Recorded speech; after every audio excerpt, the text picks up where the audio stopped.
एक ऐसी चोरी जिसमें ना बंदूक चली ना खून बहा।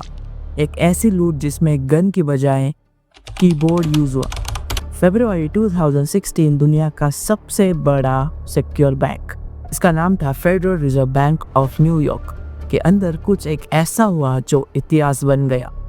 एक छोटी सी गलती और 101 मिलियन हवा हो गए बांग्लादेश बैंक के सिर्फ कुछ सेकंड में। ये कहानी है दुनिया की सबसे देरी साइबर हाइस की। एक डिजिटल लूट जिसमें ना मास्क था ना आदि, सिर्फ फोर्ट वायरस और एक छुपी हुई प्लानिंग। ये थी बांग्लादेश बैंक साइबर हाइस्ट, एक अटैक जहां हैकर्स ने 7,200 करोड़ चुरा लिए बिना किसी गन फायर के। आज हम खोलेंगे उस अंधेरे के राज जहां सिस्टम के अंदर छुपा था डाकू, आई मीन डिजिटल डाकू। बांग्लादेश बैंक के अंदर सब कुछ नॉर्मल लग रहा था। एम्प्लॉयज अपना काम कर रहे थे और कंप्यूटर्स चल रहे थे, लेकिन कुछ अजीब सिग्नल मिल रहे थे। फायरवॉल क्रैश हुआ, सिस्टम रिस्टार्ट और कोई भी नोटिस नहीं कर पाया। एक इनविजिबल केस से अंदर घुस गया था। जुबैर बिन हुडा जो आईटी हेड थे, उनके सिस्टम पे कुछ अनोखा हो रहा था। ईमेल्स आ रही थी और एक दिन के एक ईमेल्स ने सब कुछ बदल दिया। ईमेल में सब्जेक्ट लाइन सिंपल थी, job application for cyber security and analysis. एक एचआर ने एग्जीक्यूट ने सोचा एक नॉर्मल रिज्यूम होगा। क्लिक किया, फाइल खुली, रिज्यूम दिखाई दिया, लेकिन अंदर और एक फाइल थी, एक ट्रोजन वायरस। जो वायरस चुपके से सिस्टम के अंदर घुस गया, बैंक के सर्वर को कंट्रोल करने लगा। Firewall disable, systems log delete. Hackers ने अपना दरवाजा खोल दिया।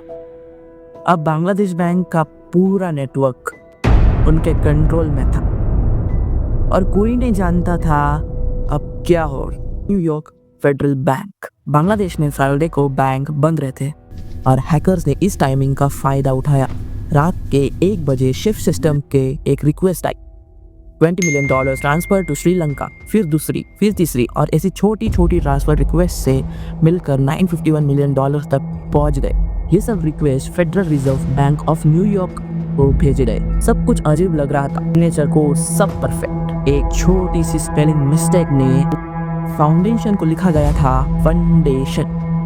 इस गलती ने सिस्टम को अलर्ट कर दिया। अगर ये गलती नहीं होती तो 951 मिलियन ट्रांसफर हो जाता और बांग्लादेश बैंक को बहुत बड़ा नुकसान हो जाता। सिर्फ एक स्पेलिंग मिस्टेक ने दुनिया के सबसे बड़ा क्राइम हाइस बचा लिया। तब तक $81 मिलियन जा चुके थे फिलीपींस के आरसीबीसी बैंक के अकाउंट में और $20 मिलियन श्रीलंका के एक फेक फाउंडेशन के नाम पे। लेकिन सबसे बड़ा सवाल था, ये सब प्लान किसने किया? कोई हैकर था या कोई अलग चोर? जो पैसा ट्रांसफर हुआ था वो ट्रेस करना मुश्किल था, क्योंकि फिलीपींस में उस वक्त कसिनोज पे anti money laundering law apply नहीं होता था। मतलब कसिनो के अंदर पैसे का रिकॉर्ड बनाना जरूरी नहीं था। अब स्टेज पर आए कुछ नए characters. King Wong, Chinese Philippines casino का ऑपरेटर। मिया सैंटोस, आरसीबीसी बैंक का मैनेजर। और माइकल बुचिस्टा, जो जमकेट ऑपरेटर थे। इन्होंने मिलकर पैसे कसिनो के चिप अकाउंट में घुमा दिए।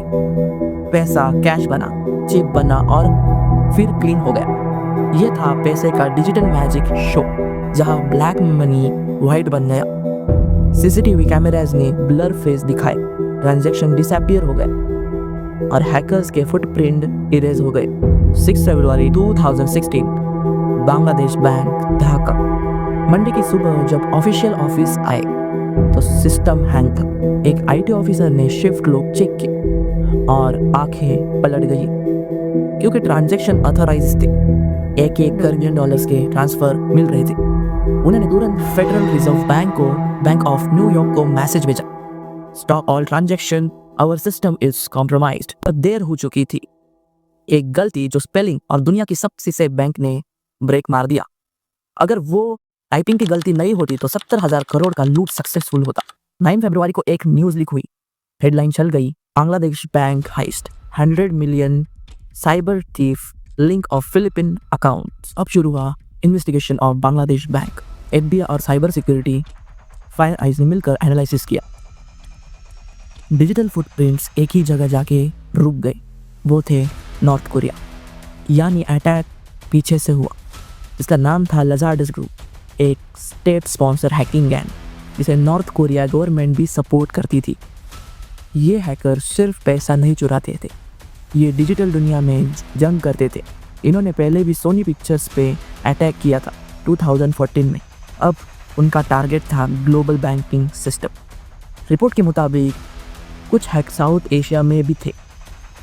इंडिया और पाकिस्तान के रिमोट एरिया से उनका रोल अब तक ऑफिशियली प्रूफ नहीं हुआ, पर उनको ट्रेस किया तब। और फिलीपींस में एक सैंटोस जिलियटो, जिन्होंने आरसीबीसी बैंक के फेक अकाउंट्स अप्रूव किए थे, अरेस्ट किया गया 2018 में और 4 काउंट ऑफ मनी लॉन्ड्रिंग के लिए गिल्टी डिक्लेयर कर दिया गया। वो कहती थी मैं सिर्फ कोड फॉलो कर रही थी, लेकिन कोर्ट ने कहा अपने चोरी का गेट खोला था। बांग्लादेश बैंक के अंदर हंगामा मच गया था। सबसे पहला निशाना बना आईटी हेड जुबैर बिन हुडा, उनको सस्पेंड कर दिया गया। फिर आता है रहमान ने रेजिग्नेशन दे दिया। उन्होंने बोला मैं मॉरल रिस्पॉन्सिबिलिटी एक्सेप्ट करता हूँ, लेकिन सबको लगता था कि ये फोर्स रेजिग्नेशन था। बांग्लादेश बैंक ने केस डाला federal reserve bank of New York पे, तो उन्होंने $951 मिलियन वेरीफाई नहीं किए। जब दुनिया का सबसे सेफेस्ट बैंक फेल हो जाता है, तब दुनिया को समझ आता है कि सिस्टम भी इंसान की तरह गलती कर सकता है। अब शिफ्ट ने नई security measures like 2 factors authentication, biometric scan और हार्डवेयर टोकन।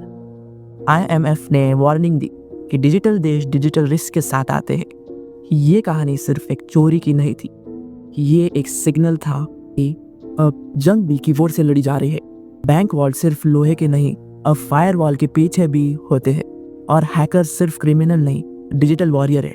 बांग्लादेश अब भी अपना पैसा रिकवर करने की कोशिश कर रहा है, लेकिन दुनिया सीख गई साइबर वर्ल्ड में कोई भी सेफ नहीं होता। अगली बार जब आप कोई ईमेल खोले या एक अननोन अटैचमेंट पे क्लिक करे, तो याद रखना डिजिटल डाकू हमेशा देख रहा होता है। This was digital dacoit Bangladesh bank cyberised, एक कहानी जहाँ फेस ब्लर था पर नीयत बिल्कुल क्लियर थी, लूट। और आपको वीडियो कैसे लगी कमेंट्स में जाके जरूर बताना, और कुछ मैसेज में मुझसे गलती हो जाए तो वो भी कमेंट्स में बताना। और वीडियो अच्छी लगी हो तो लाइक कर देना, दोस्तों को रिलेटिव्स को भेजना, शेयर करना, और हाँ, हमारे चैनल को सब्सक्राइब भी करना मत भूलना। Thank you so much for watching this video. जय हिंद।